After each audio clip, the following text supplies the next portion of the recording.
City. City, C-nya itu apa? Computation. T-nya? T-nya apa? City. Ya. City. Jadi nanti ada 4 tahapan ketika sampai belajar City. Yang pertama, pengenalan City. Yang kedua, penyelesaian abad.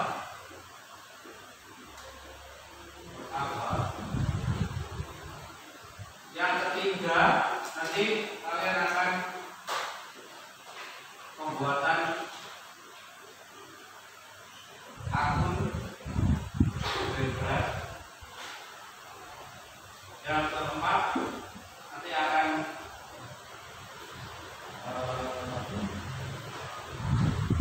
materi terkait dengan aplikasi atau program.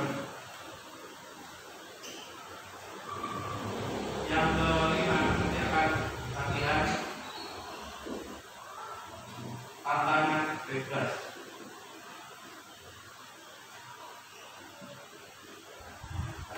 Ini mungkin bisa lakukan. Jadi ini kita akan ada 4 kali pertemuan ya. Hari ini untuk pengenalan City, kemudian pertemuan lagi nanti penyelesaian abad. Kalau penyelesaian abad ini terkait dengan mata pelajaran yang Bapak Ibu guru sampaikan. Kalau ini, kalau kami nanti sahabatnya terkait dengan pelajaran matematika. Kalau dari guru yang lain ya mungkin nanti ada Bu Lise, Bu Yayu, Bu Isnani, Bu Farida, kemudian Pak Eko, Pak Nasrullah. Siapa yang mana di sini? Pak Eko, Isnani, terus Bu Farida. Nah, nanti itu akan juga mengajarkan sini. Nanti konteksnya ke pelajaran kimia kalau Pak Guru ya. Kalau Pak Eko konteksnya ke pelajaran fisika. Nah, sedangkan kalau kami konteksnya ke pelajaran matematika. Baik, apakah itu sini? Latar belakangnya adalah bahwa Kementerian Pendidikan Nasional kemudian disambungkan kepada Kementerian Agama itu mengadakan program pengenalan City kepada anak didik. Jadi ke depan itu pendidikan akan ada perubahan. Jadi mulai SD, SMP, SMA sudah dimulai digunakan dengan City. Kalau SMA itu tingkatannya tingkatan merendah, pramuka, ada siaga, garang, terus rendah. Tentu saja soal-soal latihan bebasnya nanti juga berbeda, tingkat kesulitannya. Kalau kalian kelas SMA atau menengah, nanti mengerjakan yang ini mungkin bagi zaman terlalu mudah. Silakan kalau yang punya adik-adik yang masih MI, masih SMP atau MTS, sampai ajari. Karena nanti ada lomba tentang tantangan bebas, baik tingkat nasional. Nanti akan kita pelajari contoh soal latihan bebas. Di mana latihan kalau dulu pernah pernah ya sekali. Nah itu contohnya. Nah kalau misalkan itu tingkat SMP atau MI, tentu saja akan lebih mudah sampai bisa mengajari adiknya tidak. Apa sih yang ingin ditanamkan? Kalau menurut Ki Hajar Dewantoro, pendidikan adalah penyemaian demi kebudayaan. Jadi maksudnya tidak hanya mata pelajaran yang diajarkan, tetapi nilai-nilai budaya yang ada di masyarakat.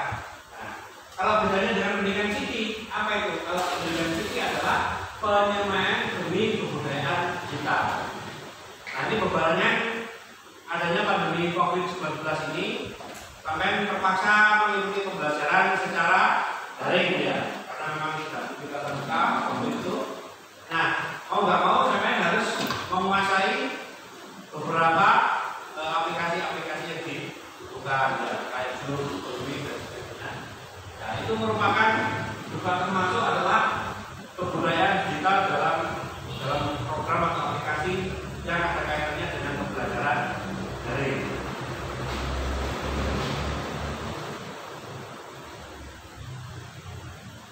kebijakan dan strategi nasional visi pendidikan tahun 2020 sampai 2024 adalah terwujudnya Indonesia yang berdaulat, mandiri, dan berkepribadian berlandaskan gotong royong.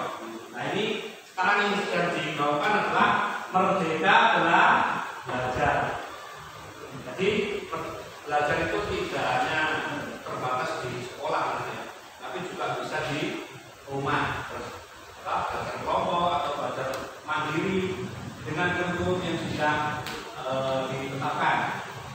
Hakikat merdeka, merdeka itu spirit atau motivasi bagi kita. Merdeka berpikir, jadi siapa yang nggak usah takut salah. Misalnya Pak, saya dapat menurut bapak saya silakan, asalkan disampaikan dengan sopan ya. Jadi sama guru jangan takut. Kalau dulu waktu saya masih SMA atau bahkan waktu kecil itu walaupun kadang ngerti tapi nggak mau dapat karena apa? Khawatir kalau salah dimarahi. Nah, sekarang sudah bukan zamannya lagi. Kita sekarang merdeka berpikir. Bahkan kalau saya memberikan rumus atau cara kok menurut saya tidak pas, sampai punya cara sendiri itu diperbolehkan. Ya, nanti gurunya tinggal menambahi apakah cara itu tadi itu sudah benar atau tidak. Ya kalau benar ya dipersilakan digunakan. Tapi kalau misalkan ada kesalahannya, khawatir keliru, maka guru bisa menambahi atau menentukan kekurangan kamu di mana. Tapi intinya kalian boleh berpendapat ya, merdeka berpikir, bereksperimen. Nah, bereksperimen itu uji coba. Nah, sekali lagi namun tetap berarti dalam posisi tidaknya harus berusaha dipikirkan dulu akibat-akibatnya. Merdeka bukan berarti bebas melakukan apa saja, tetapi tetap memperhatikan norma aturan etika. Jadi merdeka belajar itu bukan berarti udah kayak Islam, ya. Terus di kelas temanya studi, kan merdeka pak, kalau di ya. Dan seperti itu anak. Jadi merdeka tetap harus menjunjung tinggi tata tertib yang ada di sekolah, di kelas. Ya. Lanjut. Nah ini 7 impian Indonesia tahun 2015 sampai tahun 2085. Kira-kira masih hidup nggak kita? Kalau berbicara 1 orang 2 orang kayaknya nggak nyampe ya tahun 2085, terutama bukan guru. Tetapi pendidikan itu selalu ada estafetnya anak. Kalau misalkan kami pensiun, tidak ada yang mengajukan, ya. Ya mungkin gurunya nggak ada, kemudian tidak ada yang mengajukan.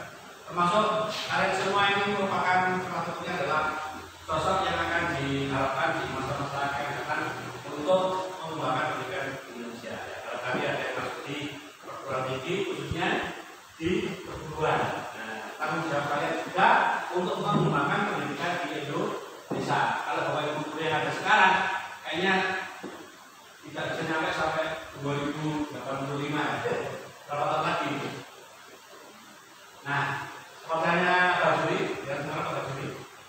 Itu salah 3 bulan lagi sudah pensiun ya.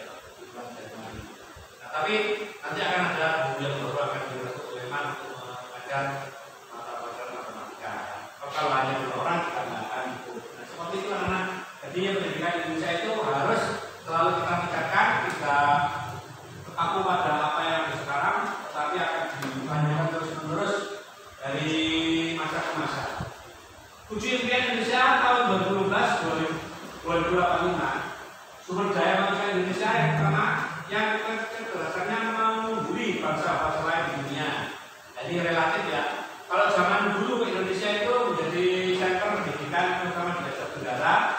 Jadi orang Malaysia dulu kalau ingin pintar kuliahnya di Indonesia menjadi seorang guru. Nah, tapi sekarang Malaysia sudah bisa maju karena dulunya dia belajar di Indonesia. Sekarang terkenal Malaysia dibandingkan dengan Indonesia. Nah, kalau kita kerja maka kita akan tetap jadi bangsa yang terbelakang. Karena itu perkembangan pendidikan harus selalu kita tingkatkan. Yang kedua, masyarakat Indonesia yang menjunjung tinggi pluralisme. Apa itu pluralisme? Keberagaman, baik suku, baik agama, ya, dan lain sebagainya. Berbudaya, tentu saja kita harus mengangkat budaya kita sendiri. Religius apa itu? Religius agamis. Nah, seperti kalian ini diharapkan dari mulai siswanya saja sudah diterapkan nilai-nilai agama dalam pendidikan. Ya. Nilai-nilai etika. Nah, ini nilai etika ini berkembang di masyarakat ya, baik tertulis maupun tidak tertulis. Indonesia menjadi pusat pendidikan, teknologi dan peradaban dunia. Nah, kayaknya seperti itu. Jadi kita kembali minimal Asia Tenggara itu menjadi pusat pendidikan. Kemudian masyarakat dan alur pemerintah yang bebas dari perilaku korupsi, terbangunnya infrastruktur yang merata di Indonesia. Indonesia menjadi negara yang mandiri dan paling berpengaruh di Asia Pasifik, dan Indonesia menjadi barometer pertumbuhan ekonomi dunia. Ini kita lihat dari pemerintah Indonesia. Menteri kita juga sangat muda, bahkan dipanggil dengan sebutan kan Bapak Menteri, yang ini Mas Menteri, karena sangat muda. Jadi kabarnya kalau ketemu di pendidikan, pelatihan, itu yang terhormat Mas Menteri Pendidikan Nasional, karena masih muda menjadi seorang siapa namanya? Nanti maka. Kemudian untuk K12 10 dulu, ini profil belajar Pancasila yang diharapkan yang pertama berangkat kuliah, mandiri, berpikir kritis, kreatif, bergotong royong, dan berkebinekaan global. Nah, ini sebenarnya yang perlu kita pahami, ada sebuah bangunan mirip apa itu? Yang paling dasar adalah fondasi. Kemudian ada beberapa pilar, ada CE, MW, DA, AP, dan SUC. Kemudian atasnya lagi adalah computing practice. Kemudian yang paling atas ini adalah TIK. Nah, dari sini dapat dilihat bahwa CD, apa itu CD? Computational thinking, ada di sini ya. Atau beberapa salah, biasanya kan yang MSS di SIDA. Bacanya di mana ya? Computational thinking ya. Itu menjadi dasar atau fondasi dari sistem pendidikan. Jadi diharapkan nanti anak-anak semua itu di semua mapel, tidak hanya mapel TIK ya, di semua mapel, baik matematika, baik kimia, itu dasarnya adalah CD, computer thinking. Jadi berpikir secara komputasional. Apa itu berpikir secara komputasional? Nanti ada pelajarannya. Nah, diharapkan sampai itu berlogika, berpikir itu secara komputasional ya, yang disusun dari seperti program-program yang ada di komputer, supaya apa? Tertata dengan rapi dalam otak kita. Kalau tertata dengan rapi dalam otak kita, maka ketika kita membutuhkan akan mudah sekali menggunakannya. Baik, nih. Sekarang ini membaca dengan guru merdeka berpikir, jadi gurunya juga diberi merdeka. Kalau dulu yang namanya cara belajar itu selalu ada ketentuan-ketentuan yang wajib diikuti, tapi kalau sekarang guru diberi kebebasan untuk membuat rencana pembelajaran sesuai yang dikehendaki. Tetapi di satu sisi juga harus tahu batas kemerdekaan. Misalnya kaitannya dengan materi dan tidak ngawur anak-anak itu harus sama dengan sekolah lain, juga ada seragam. Tapi bagaimana cara mengerjakannya itu guru diberi kebebasan. Merdeka tidak dapat disuruh batasan dan lain-lain. Nah, ini jadi merdeka dalam arti kita tidak terkungkung ya dalam batas ruang dan waktu. Merdeka menyediakan zona nyaman, selalu mencari hal baru lebih baik, efektif, efisien, optimal. Nah, ini yang perlu digarisbawahi. Ini tidak hanya berlaku untuk guru, tetapi untuk siswa. Apa artinya merdeka meninggalkan zona nyaman? Kan? Ini jadi sampai mesti melakukan sesuatu itu karena ada kecenderungan yang ingin sampai lakukan. Misalkan di rumah atau di sekolah bahkan ya, sekarang senang apa ya, senang apa itu sosial media ya. Nah, itu kesenangan sampai ya. Nah, itu yang disebut dengan zonanya nyaman. Terus sampai ingin keluar dari zona nyaman. Jadi yang betul yang harus saya lakukan apa? Nah, itu yang penting. Jadi bukan yang nyaman yang saya lakukan apa, tetapi yang betul yang saya lakukan apa. Nah, itu. Terus biasa enak kalau TV, latihan, lihat TV, latihan, kan nyaman. Itu kita tinggalkan. Untuk apa? Untuk mencari hal baru yang lebih baik. Ya, misalkan kalau sampai di main HP,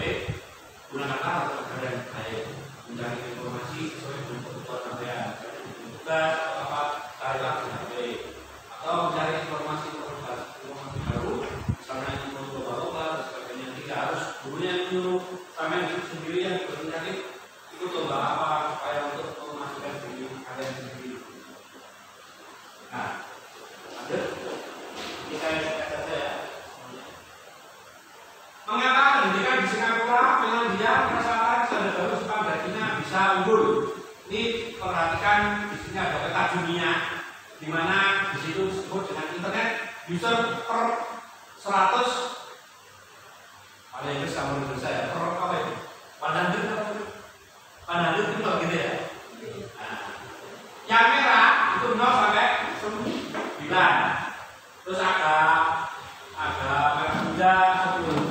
Perhatikan Indonesia itu kategori apa? Warnanya apa? Merah apa ya? Merah tapi nggak Amerika enggak ya? Merah apa ya? Berarti Indonesia itu cuma nomor 2 dari kiri. Artinya apa? Penggunaan internet di Indonesia itu sangat rendah dibandingkan dengan tetangga kita Malaysia juga hijau, itu tinggi. Australia itu hijau, lebih tinggi. Yang paling tinggi daerah mana? Ini Eropa apa ya? Afrika apa ya?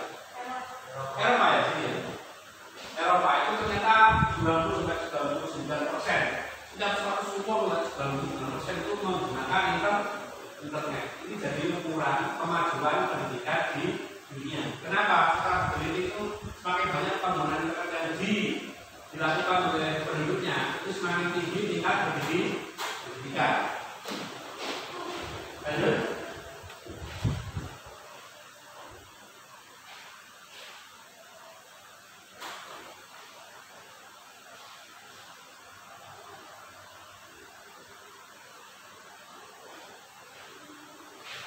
Nah, kualitas pendidikan Indonesia ini termasuk tingkat kualitas pendidikan di dunia masih rendah. Peringkat PISA rendah. PISA itu adalah lembaga organisasi yang mengukur tingkat pendidikan di suatu negara. Nah, kita ini termasuk yang rendah dibanding dengan negara se-Asia Tenggara saja kita masih kalah. Nah, salah satu penyebabnya kita itu belum menerapkan CITI untuk membangun pendidikan di Indonesia. Jadi makanya kita kemudian perlu diadakan diklat CITI untuk guru dan juga untuk siswa. Jadi kenapa sekarang Bapak Ibu guru itu mungkin saya pertama kalinya mendiklat CITI pada siswa pada siang hari ini. Nah, nanti beliau lain juga akan memulai. Diklat saya yang pertama, salah ya. Nah, tujuannya apa? Supaya membangun mindset siswa bahwa untuk mengenyam pendidikan itu harus didasari oleh cara berpikir yang benar. Apa itu cara berpikir benar? Itu di komputasi thinking, supaya sampai nanti memahami sesuatu itu lebih mudah. Apa saja yang meningkat kisah rendah di Indonesia? Pertama, sains, dalam hal sains kita rendah. Kemudian matematika sudah rendah. Kemudian membaca atau literasi juga rendah. Apalagi kalau dikaitkan dengan bahasa Inggris. Nah, ini coding itu penentuan kode-kode ya. Kemudian pelajaran teknik dan juga psikologi.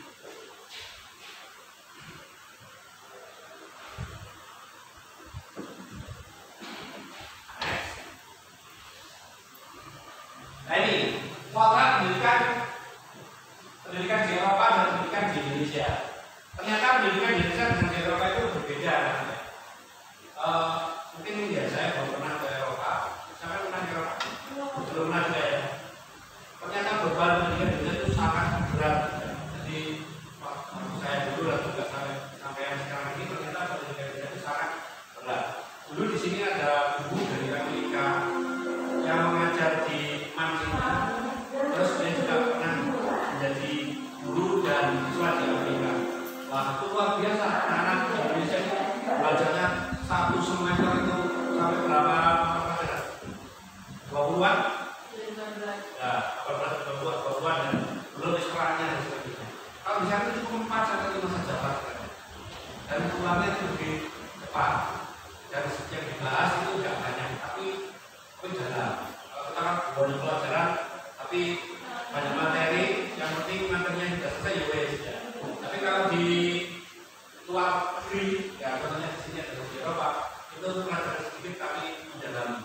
misalkan materi matrik diulang sampai betul dilihat satu persatu. Kalau cuma menguasai, kalau tidak materi. Kalau kita kan masih saja belum selesai atau tambah lagi bulan itu pelajaran yang lain. Iya, sampai jumlah dari pelajaran 18-20. Kalau berarti sampai 5-6-7 juga. Ini perbedaannya. Format pendidikan di Eropa, waktu TK itu diajari manajemen diri. Jadi Pak, kita dikasih pelajaran matematika, bagaimana dia mengatur dirinya sendiri, kemandirian. Kemudian SD, eksplorasi lingkungan sekitarnya, mulai dari sekolah, keluarga. Jadi mata pelajaran pun yang dimasukkan adalah pelajaran yang mendukung eksplorasi lingkungan. Kalau itu SMP yang menemukan dan mengembangkan passion bakat. Jadi SMP itu bakatnya dari si A si B, makanya saya sangat berperan untuk BK dan juga wali kelas. Bagaimana si A, apa yang dia senangi, apa yang menjadi bakatnya, apa yang tidak dia sukai, itu waktu SMP sudah berat sekali. Gunanya untuk waktu nanti semuanya sudah digunakan untuk jurusan. Kemudian waktu SMA itu merancang karir masa depan. Jadi kayak sampai ini sudah diberi sesuatu yang digunakan untuk merancang karir dan masa depan. Makanya dulu saya pernah nggak menanyakan cerita saya. Belum pernah? Belum. Berarti kelewatan. Insya untuk selain kalian semuanya sudah saya tanya satu-satu nama sama cita-cita. Oh belum ya? Berarti kelewatan. Tujuannya apa? Supaya sampai itu sekolah itu kerjanya datang, terus belajar, terus pulang, tapi nggak punya kerjanya keluar. Tahu sih sekolah mana-mana itu pokoknya seneng ini toh. Nah, ternyata itu harus tahu anak tujuan sama sekolah di sini itu saya sekolah itu karena saya begini. Misalnya ada yang ingin tentara, misalkan ada yang ingin jadi dokter, ada semuanya jalankan. Dan nanti akan diberi materi khusus kalau kalian mempunyai keinginan tertentu. Misalnya ingin jadi dokter, maka nanti ada cara-cara bagaimana bisa masuk fakultas kedokteran. Yang ini masuk STAN, pernah dengar STAN? Nah itu kalau kalian dengar STAN, bagus kalian akan langsung bekerja di Kementerian Keuangan. Bagaimana caranya masuk STAN diajari? Soalnya kayak apa diajari? Karena memang tujuan dari SMA adalah merancang karir masa depan. Dan Pak saya ingin jadi polisi ya Pak. Nah, mungkin pelajarannya tidak terlalu banyak, tapi berat badannya tingginya, gimana menambah tinggi gitu ya. Nanti yang dites apa saja di kepolisian supaya kamu siap tes. Itu diajari di tingkat SMA. Kemudian di tingkat universitas itu membangun dan mematangkan core skill diri. Jadi setelah sampai sudah kuliah, itu baru sampai setelah masuk kedokteran ya dari kedokteran sama saja, ilmunya yang kedokteran saja, skill yang kedokteran saja diterapkan. Nah, kalau dibandingkan di Indonesia gimana bawahnya itu? TK belajar, pelajarannya ya baca, menulis ya dari menghitung ya ujian. Terus SD ya baca lagi ya matematika, menghitung, baca Indonesia, menulis, baca pelajaran agama, materinya disebutkan, kemudian ujian. SMP itu juga begitu, belajar ujian. SMA belajar ujian, universitas belajar ujian. Nah, kalau yang atas itu apakah nggak seperti itu? Ya, kalau yang atas tadi disisihkan di usianya. Bahkan ketika menuju TK pada usia karena ada. Lalu kita bagaimana nilainya dari pengamatan guru setiap hari itu? Nanti nilainya itu berupa uraian-uraian. Si A dapat melakukan apa, memiliki kemampuan apa, jadi tidak sama. Terus komentar ini A atau B itu tidak sama. Kalau kita kan sama ya sebenarnya. Terus harus nilainya minimal sekian, KKM.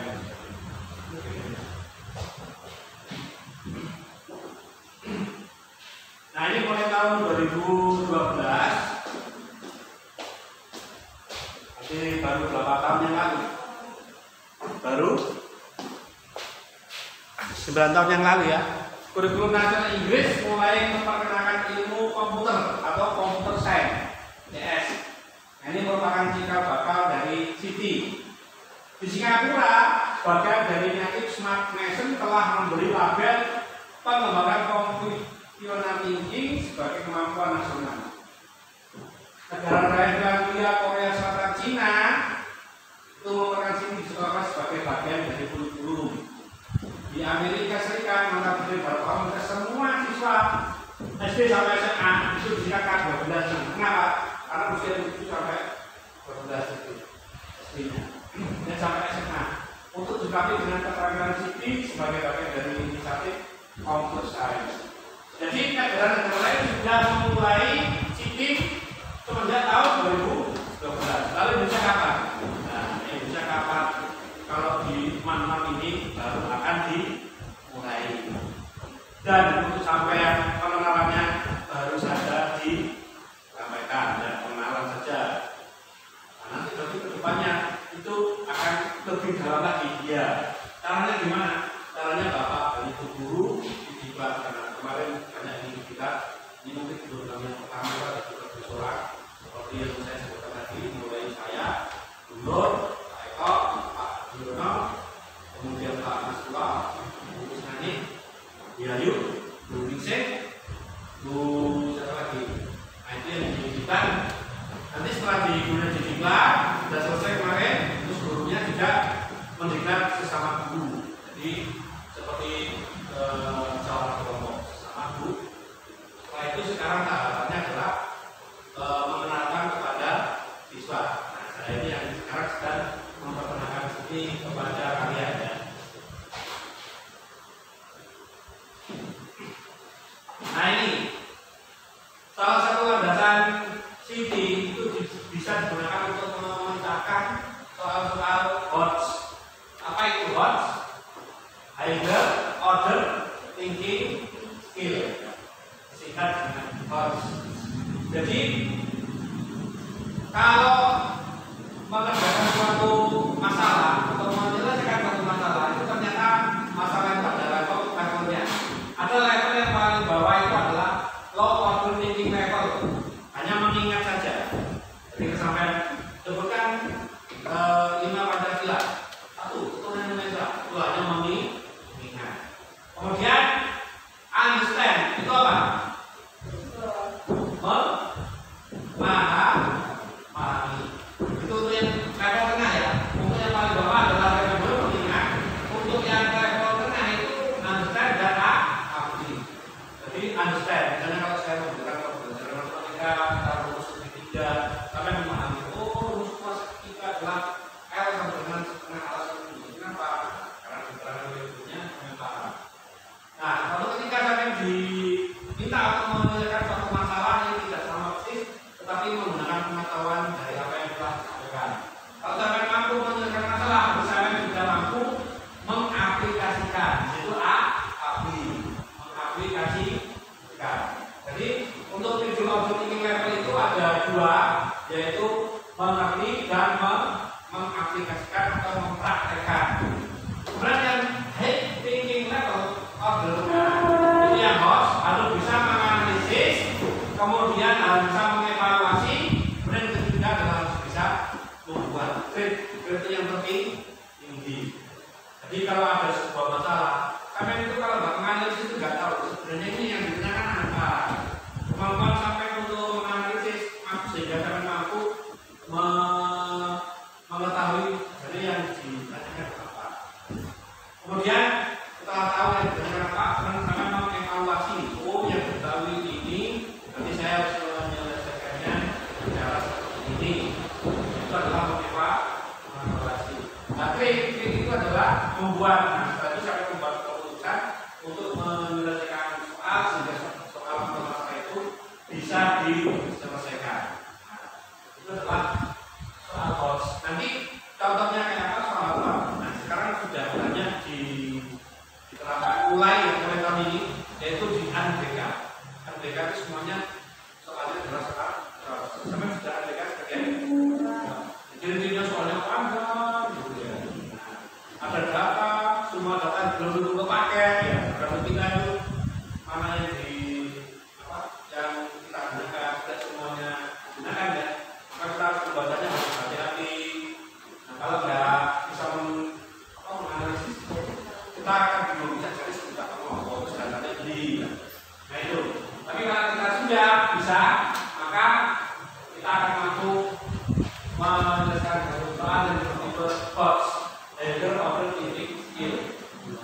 Sampai pertama kali ini siswa baru pelatihan ya, kemarin beda itu yang sudah mulai mengerjakan satu soal bertipe soal COTS.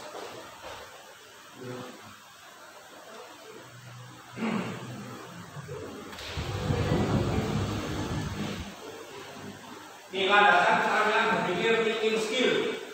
Nah ini kalau landasan dalam angka ada terdapat pada ayat dari ini dengan kata-kata apala tak hiru. Kalau kamu tidak berakal, ini artinya kita menggunakan akal pikiran kita untuk memikirkan suatu hal. Kemudian juga ada yang terakhir apala atapak karun. Apa kamu tidak berpikir? Kemudian apala ya terhadap apakah mereka tidak merenung. Intinya apa? Kita akan manusia pasti berakal dan kita bisa berpikir dan juga merenung. Dan disebutkan kisah Nabi Ibrahim. Nah, ini yang kita tahu betul adalah guru-guru PAI ya. Kata saya termasuk kisah Abu Nawas ini, kisah seorang sosok yang sering membuat joke-joke atau lucu-lucu tetapi sangat serius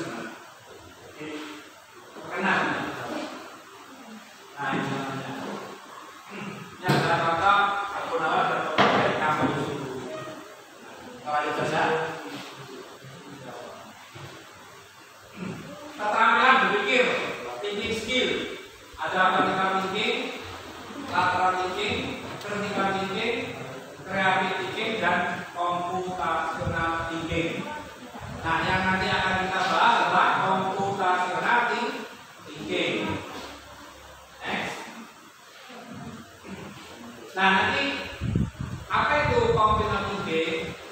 Nah, itu ada 4. Yang pertama decomposing, terus abstraction, algorithm, pattern recognition.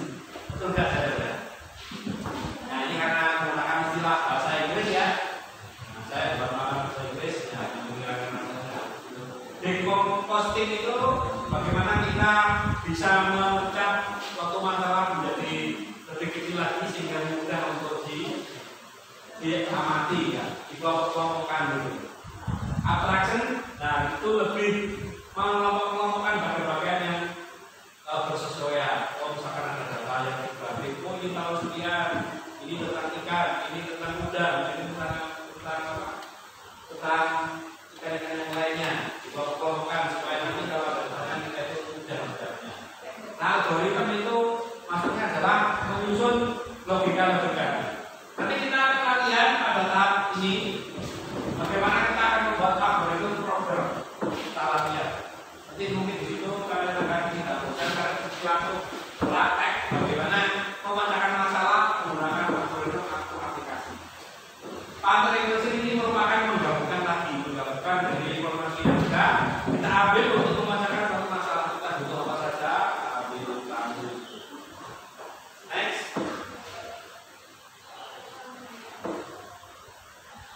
Siapa yang bisa mengartikan ini yang bahasa Inggris? What is city? Apakah yang dimaksud dengan computational thinking? Jawabannya apa itu?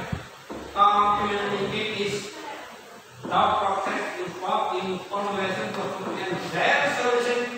So, apa artinya?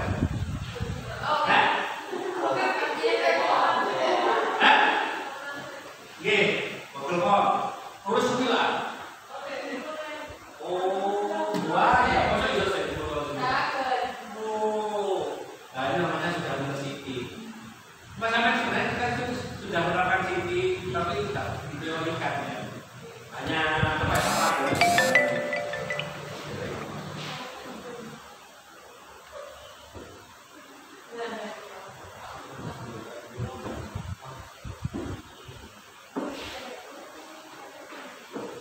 Saya kira harus berulang petikan baru bisa dilakukan. Masa itu kok bisa ya? Buahnya itu adalah batas ini.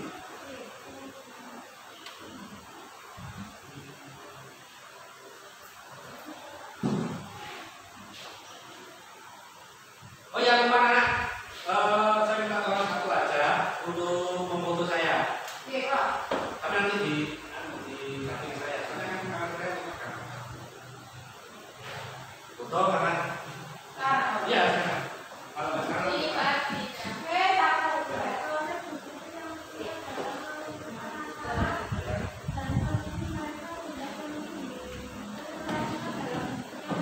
Dari situ satu, dari sana.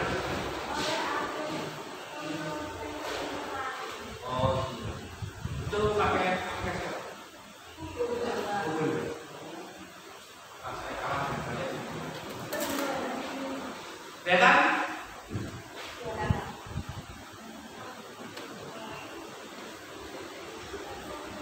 Ada depan.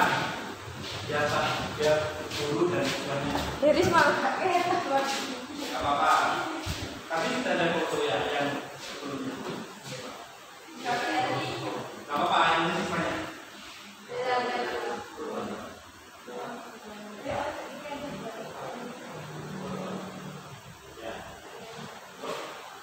Nah, sama satu lagi Pak. Ya, dari sini ya. Ya, dari sini loh. Sama ini ya.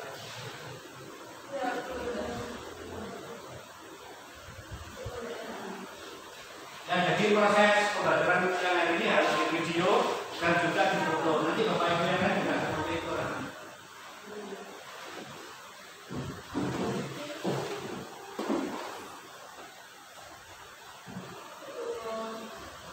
Nah, nanti kalau lebih detailnya secara mandiri bisa kalian masuk ke alamat website www.verygoodcomputing.org. Kalau kalian lebih detail ingin mempelajari tentang CD.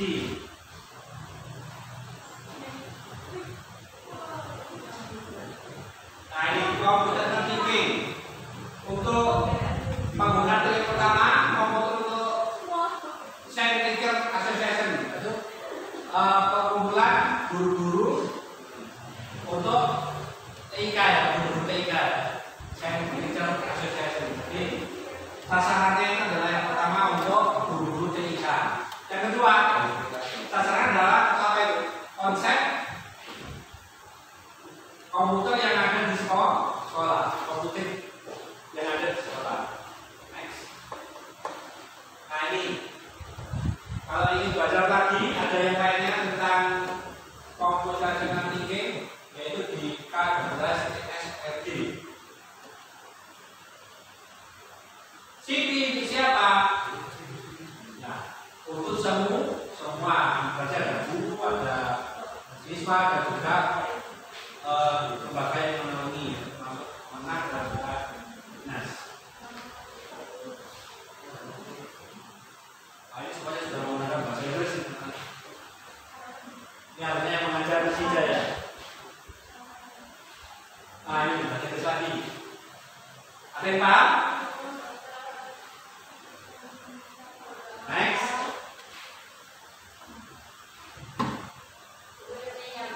Ternyata.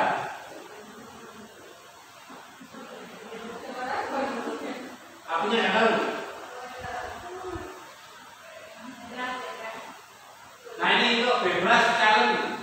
Nah ini bebas challenge itu gunanya nanti sampai akan mengikuti tantangan bebas, di mana berisi soal-soal seperti teka-teki misalnya, tidak menggunakan rumus-rumus matematika ataupun kimia ataupun fisika, tetapi bisa menggunakan logika saja.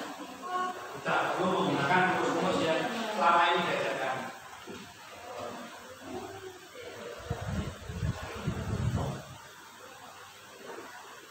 Nah ini sudah habis. Ini kalau mau menjalani pada bahannya semuanya berbahasa Inggris. Nah dari sini mungkin ada yang tanyakan apa? Ada. Ya memang untuk materi pengenalan ini belum bisa menggambarkan CD itu kayak apa. Tapi nanti kalau sampai sudah mulai masuk ke latihan-latihan bebas, tidak mulai masuk ke latihan program, saya akan memahami bagaimana CD akan memulai sampai gunakan untuk memecahkan masalah. Ya, baik, kalau tidak ada pertanyaan untuk pertemuan kali ini terkait materi Siti, saya kira sudah cukup. Saya Assalamualaikum warahmatullahi wabarakatuh.